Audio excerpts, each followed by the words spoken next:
Gordon got his soul. He's dead now, and despite the acrimony that took place with me later, he was fantastic in the beginning because as a manager of the two most successful male artists in the world, Tom Jones and Engelbert Humperdinck, I mean, he took me on, image and all, which he didn't like. I mean, that image I had was something I'd been trying to break into the business with for 3 years previously. So Gordon, like everybody else, didn't like it, but he did love the songs, and so he felt that if I wanted to use that image, he would go along with it. So all credit must go to him, and he had the power, obviously, worldwide, to be able to get that image across. When I was signed to April Music in '67, and I was making a record with Mike Smith, who was the producer, he also produced the Tremolos and people like the Love Affair. And so the Tremolos were recording an album, and he, through the publisher, managed to sort of get a couple of my songs to them, and they really liked them. So, you know, that's what happened. And a guy in America heard one of the demos and stuff. So I wasn't writing for people. I've always written for myself.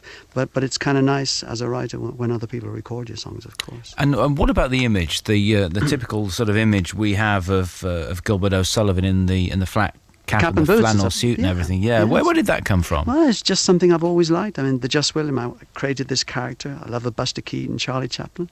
Used to wear a Chaplin jacket, cap. First TV I did up in Manchester, I wore the Chaplin jacket, long trousers, one leg shorter than the other, boots. I mean, I'd worked it all out. It looked great in photos. And the nice thing is, interestingly enough, when you look back on those pictures, particularly the sort of the headshot and stuff, I mean, it's very contemporary looking because it's very short hair. Whereas when you look at most artists from the 70s with their really long hair and platform boots, it looks extremely dated. So there's something kind of nice and iconic about that look. So I'm really proud of it. It worked great in photos because it did look like a sort of 20s silent film picture. But it's arguable that it didn't work too well live and moving around and singing.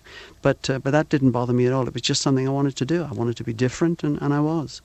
Now, what about the inspiration for the songwriting? You have a very definite and unique style of songwriting. There's an awful lot of wit that goes into the lyrics of your songs. You've picked up awards over the years, including Songwriter of the Year at the Ivor Novello Awards.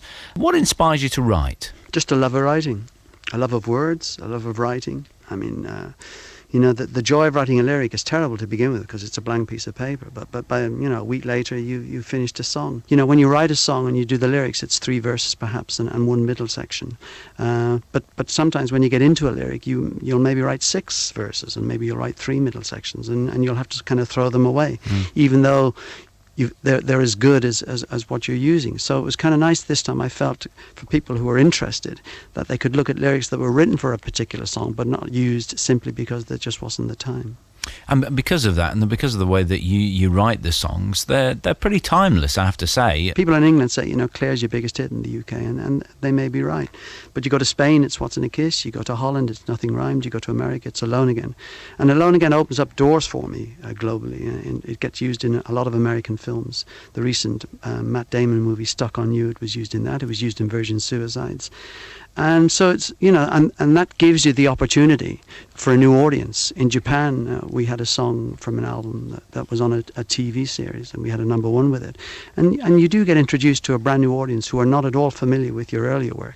So it's a way, so it's a good way of getting into, you know, getting your songs across to a new audience. I love writing songs, I mean, and to this day, you know, I mean, the key for me is, of course, I want to be globally successful. Of course, I'd love to sell millions of records, but I'm realistic enough to accept that may never happen. Although, at the back of your mind, you think it can. But when you write songs, it has nothing to do with their position in a chart. It has everything to do with your feeling when you finish it.